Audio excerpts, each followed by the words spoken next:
We're going to do a half-life problem. Okay. A half-life, again, to refresh your memory, a half-life is the amount of time it takes for a substance to decrease by half of its starting amount. Okay. So carbon-14 dating is something that they use to figure out how old a fossil is, basically.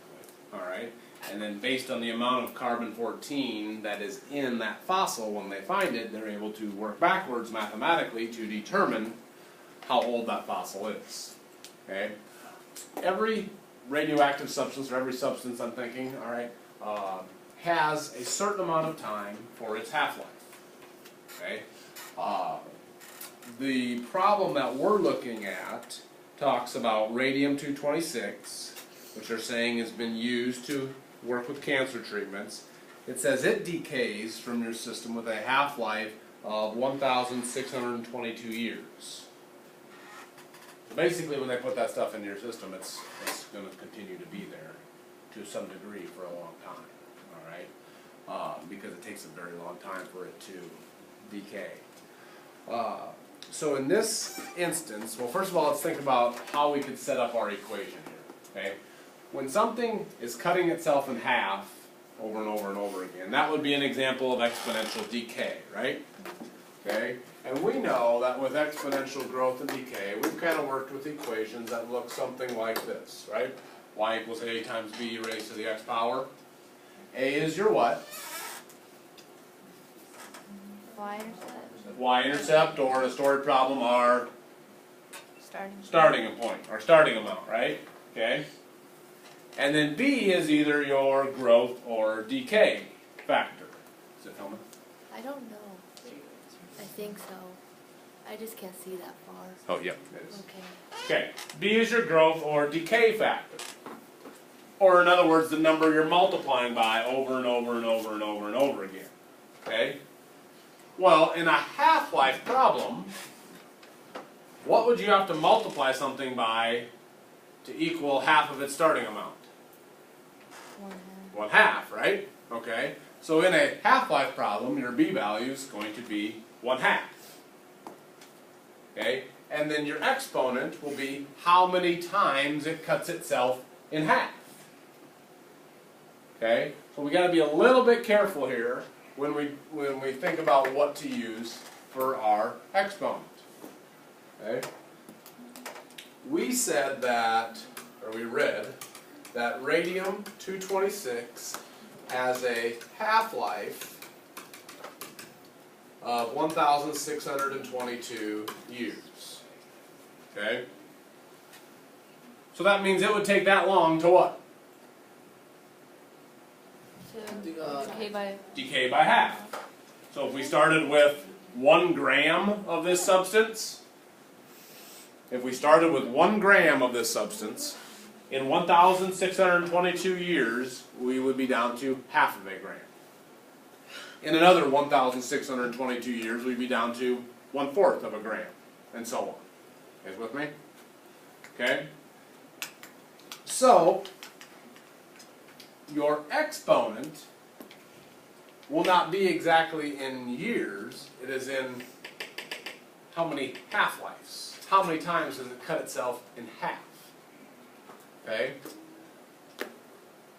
How long does it take for it to cut itself in half once? 1,622 years. So actually, for us here, our equation will look like, I could probably put the 1/2 in there, but it'll be x over 1622. Where then now x is in years.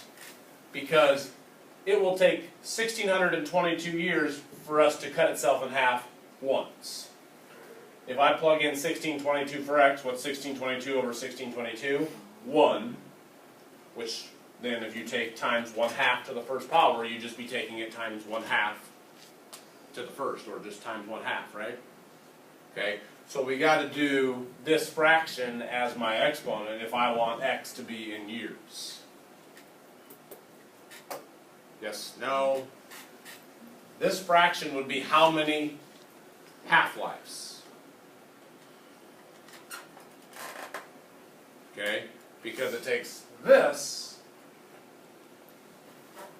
for one half-life. So if I want one half-life, X has to be 1622 years. So this would be my setup for this type of problem. If my half-life was 30 years, I do X over 30. If my half-life was 100 years, I do X over 100.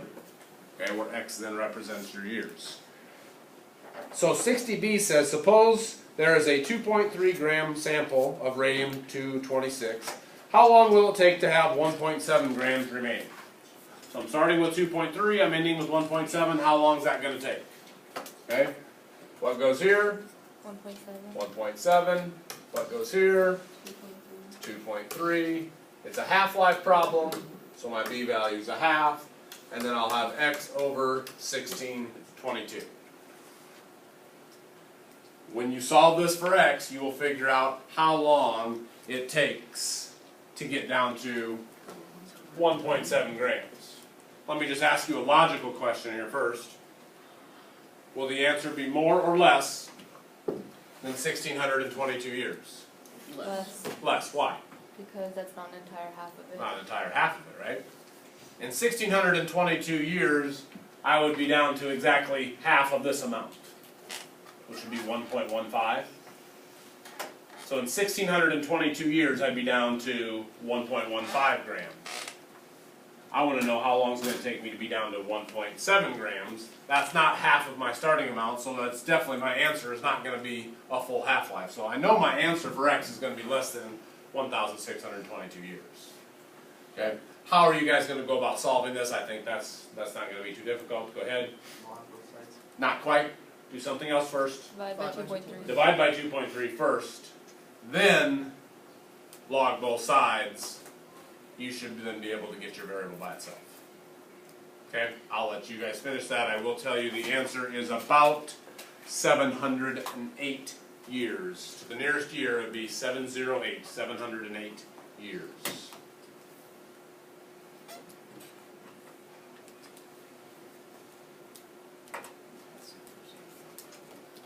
Okay, and just for time purposes on the video, guys, I'll get back to that, but I want to do number 58 with you as well.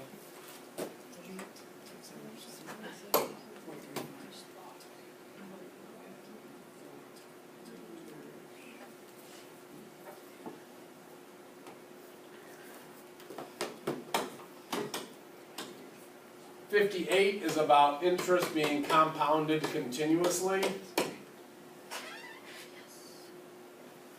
It says we deposited some money in an investment account that earns 6.3% interest compounded continuously. How long will it take to double the money? How long will it take to double the money? Okay? Do you think it matters whether I start with $1,000 or $1 million or $1? Will the amount of time it takes to double matter at all? No. Not at all.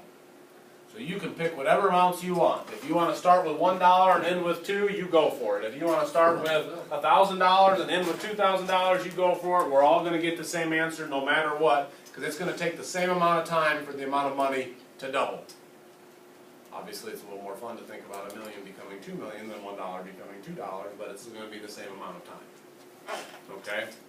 So, for boring's sake, I'm going to go 2 equals 1 times E. What was my interest rate? 6.2%. Thank you. So 0.063 T. Divide both sides by, in my case, 1. If you picked a bigger number, you're going to divide both sides by whatever that number is, and either way, you're going to be sitting here at 2 equals E to the 0.063 T power. Log, or actually I would natural log. Okay, either way is fine, but I'm going to natural log because my base is already E. So I'm going to natural log both sides. Then I can move this out to the front. And the other reason I would natural log both sides, what is the natural log of E actually equal to? 1. So really this isn't even here, or it is, but it's just times 1. So if you want to divide both sides by natural log E, you go for it, but essentially you're just dividing both sides by 1. And then divide both sides by 0.063, and you will get about 11 years. Okay, you should get about 11 years. So it takes about 11 years to double your money. Whether you're doubling $1 or you're doubling $1 million, it's going to take about 11 years if you get 6.3% interest compounded continuously. Questions on that? I got closer to 707 years on 60. I'm guessing they wrote 708 because it wouldn't officially have gotten down to 1.7 grams in 707 years. Okay. So they just rounded. They definitely, because it was past 707, they went up to 708 because it would take until the 708th year before it would be down as low as the 1.7. Would we get that wrong if we Okay. put? Okay. Okay? So, lots of story problems.